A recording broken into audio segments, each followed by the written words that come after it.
when you went to look at it with those other cash buyers, that was your first time seeing it as well. Mm-hmm. Yeah. Yeah. You literally got it locked up without having any idea of the condition. Yeah. This video is brought to you by Flipster, the nation's largest property database, including houses on the MLS and off-market leads, like pre-foreclosures and vacant homes. To find your next wholesale or fix and flip deal, start your free trial today at joinflipster.com. All right, so nice to meet you, Ashley and Isaac. You guys are in Oklahoma City, correct? Yes. Yeah. Awesome, and really excited to talk to you about a couple of your recent deals. So first, tell me about you two. You two are business partners? What is there a relation with you two, or how's that work? Yeah. Okay. Boyfriend and girlfriend. Okay, so a boyfriend-girlfriend team. Awesome. Well, that's fun. Yeah. And so let's talk about this first deal. It was kind of fun because you learned a lot. You went through a couple of mistakes that you shared with me. But let's talk about that. Your first deal, you found that within 2 weeks of getting started, right? Is that correct? Yeah. That's pretty fast. I mean, that's fantastic. Were you guys surprised that you got a deal that fast? Yeah, we would say. And especially because we were working part-time, we thought it was going to take. Yeah. So you're working. We actually got one before the one that we were able to close on, but we had to cancel it because we made a mistake. We crossed the highway when running comps. Oh, mm-hmm. So yeah, we had to back out on that one. Okay. So you miscalculated the ARV. Yeah. Yep. That's common. That's a process to learn how to do that better. But then when you got this deal, it was 2 weeks after you got started. Was that 2 weeks after starting to make calls, or 2 weeks after starting to learn about wholesaling? No, 2 weeks after making the calls. Okay, perfect. So that's a really important distinction. How long were you learning about wholesaling before you started making calls? I'd say about a month. We could put our headphones in at work and watch or listen to all your videos. 1 hour one. Yeah. Phone call. The phone call. Okay. Yeah. Well, did you find those helpful, just watching me on the phones? Yeah. Yeah. Great. Okay. So you call an agent, you did the double dip technique, right? Where you let the listing agent also represent you on the offer. Yeah. And tell us how that went. What was that experience like talking to the agent? How did you get that contract signed?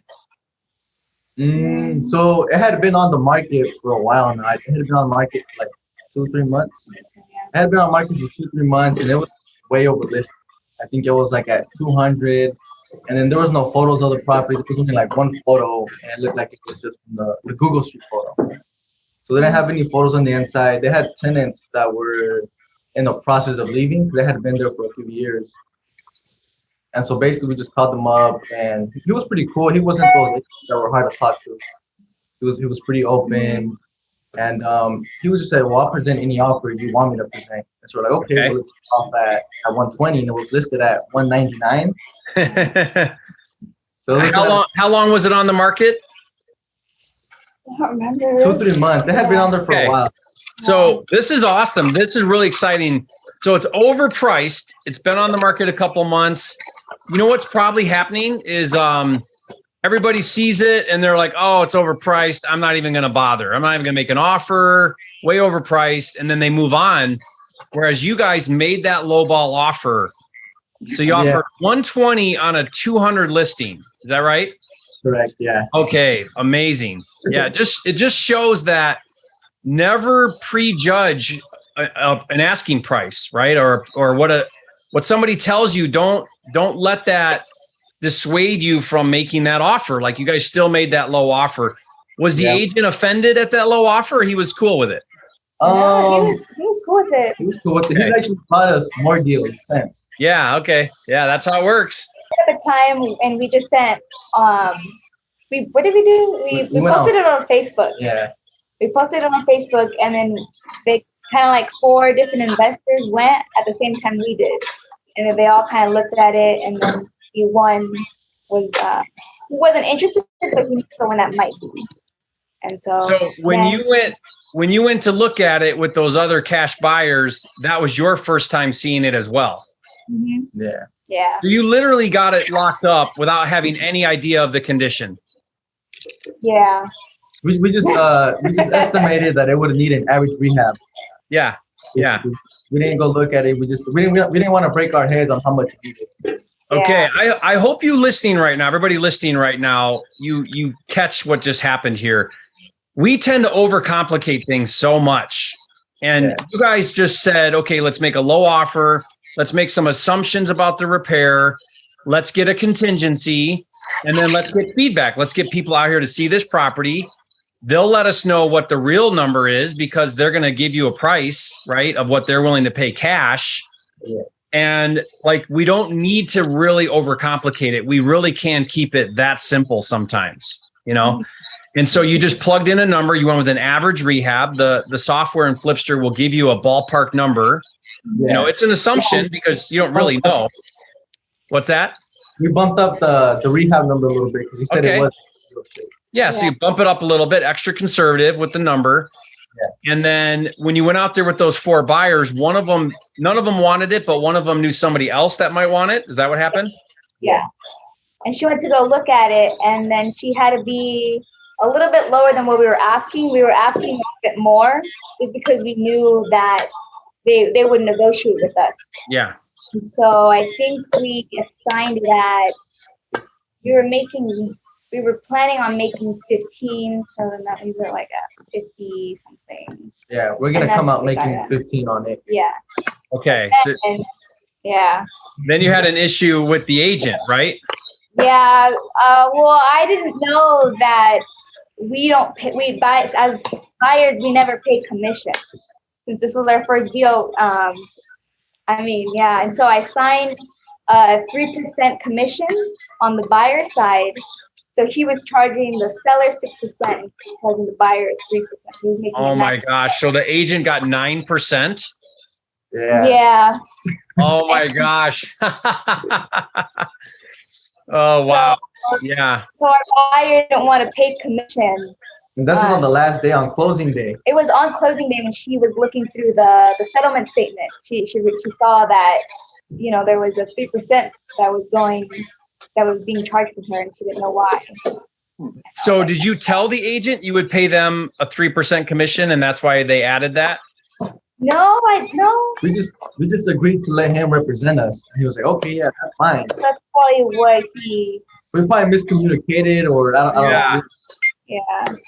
That was pretty ballsy of that agent to get all that commission. Like, you know, good for him, but now you know, so you got to watch that, right? Like, the 6% is 3 and 3, but the seller pays all of it. Yeah, the seller always pays commission usually. Yeah.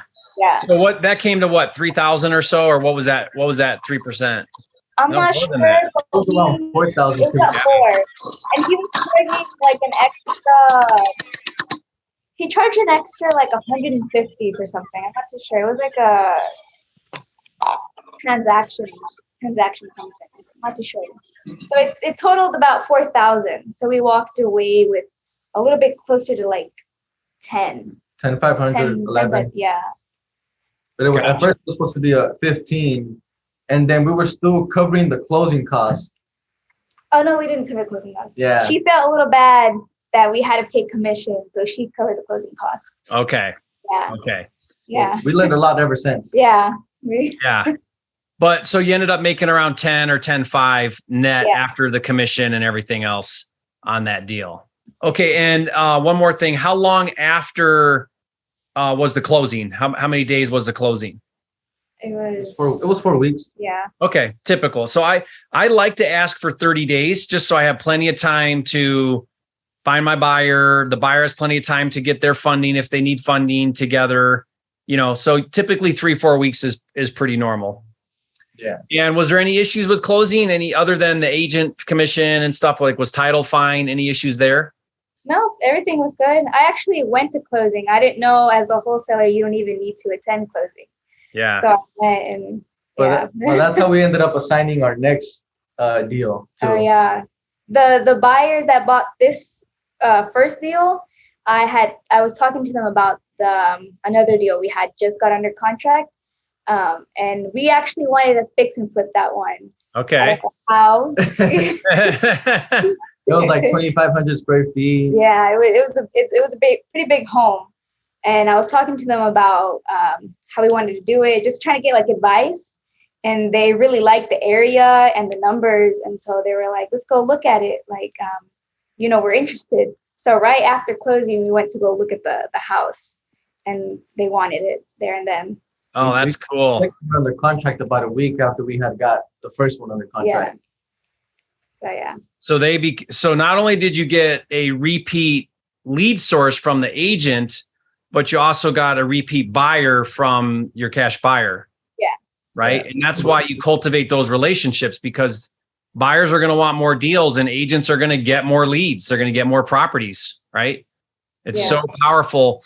So let's talk about the closing. So one benefit of physically going to the closing, if it's your backyard, is you can kind of work those relationships because you're in the room with them, you're chit-chatting, you're talking, you're asking them questions, you're interacting, and that builds relationship. So there may be a benefit to that you want to go to closing so that you can rub shoulders with everybody, right? Mm-hmm. But man, I'm just trying to be so efficient with like the way I do things that I just have I don't go to closings. You don't need to go to closing if you're wholesaling. Even when I'm buying and selling as a flipper, I still don't go to closing. I have a traveling notary come to me. Title will set this up. You tell them, hey, I want someone to come to me. The traveling notary will come with all the documents, whatever you have to sign. You sign it right there. They come to your house. They meet you wherever you want. Like I do it while I'm traveling. I'm at a hotel. They'll meet me in the lobby. I just did one like that.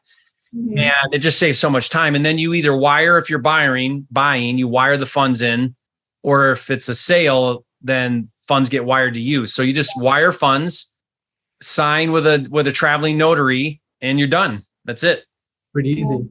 Yeah. Just super easy, super convenient, super fast. So love that. Awesome. Okay. So tell us about real quickly, tell us about how that agent turned into more deals. You said that you got another deal from that agent? Yeah. So he would keep, like, every once in a while, he would send us the deal and would be like, oh, it's too tight for us. It wouldn't work. But then eventually he sent us a good one. The pocket listing? Yeah, it was a pocket listing. Yeah. It didn't hit the market yet. But that one we needed a JV with somebody because that one was more of a hedge fund deal. Okay. So he bought it to us. We ended up doing a little back and forth of the walkthrough. Yeah, the walkthrough. Yeah.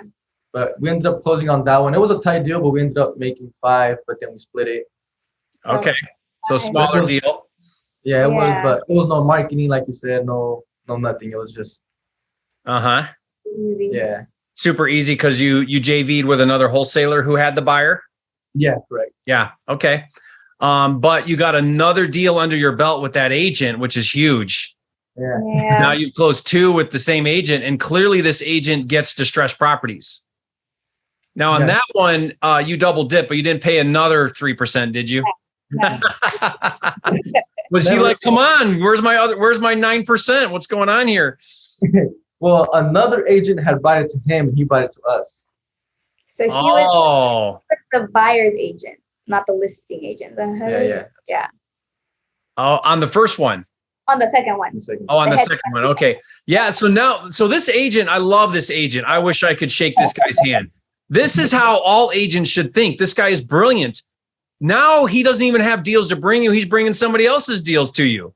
Yeah. Smart. Yeah. Like I do not understand why agents are not investor friendly, because are you kidding? You're going to get so many more deals done. Yeah. We get a lot that just kind of throws to the side when we give them a phone call. Oh yeah. Yeah. It's unreal. Yeah, it's unreal. So way to go. Okay. And then tell us about that third one real quick. What was that deal like? That one with Jack. We actually, so the one who found us a buyer for their first house, we couldn't find no one on Facebook who wanted it. And he had too many friends on Facebook, so we couldn't even get in touch with him. But the way we ended up finding him was through those bandit signs. It was like Jack buys houses. Yeah. It was one of those. It was one of those. So we ended up calling him, and ever since Yeah. then, we've had a long relationship with him as well. He's helped us out. He Giving us actually, advice. But he's a wholesaler? he's a whole, A little bit of both. yeah, he does both. So he does, yeah, he has rentals and other stuff. But Okay. this one, we wholesaled it to him, and he found the end buyer. Okay. So you JV'd with him. Yeah, And what was the numbers on that one? How much did you make? that one was 25 as well. That was the one with the hedge fund deal. No, no, the Which one one? with Andrew. Oh, then we have an No, Delta. That one was Delta, yeah. 25. That one was Yeah, 25. yeah, And that was within the first month and a couple weeks with the 3 deals. Yeah. So all 3 of these deals happened within about a month or so. Mm-hmm. Man, are you guys just so excited to see 3 deals in a month like that? Yeah, a little too excited. We quit our jobs, and that's when we learned. Yeah, you got a little ambitious there, huh? Well, pressure's on, right? Yeah. So it was definitely a learning experience. It was a lesson we learned. Yeah. Okay. Anyway, guys, you guys are amazing. Really cool to hear your success. Love to see you actively doing the business. Now you're full time, so pressure's on. Let's go. And, keep tearing it up, you guys. Leave a comment and let them know that they're flipping geniuses. You guys are awesome.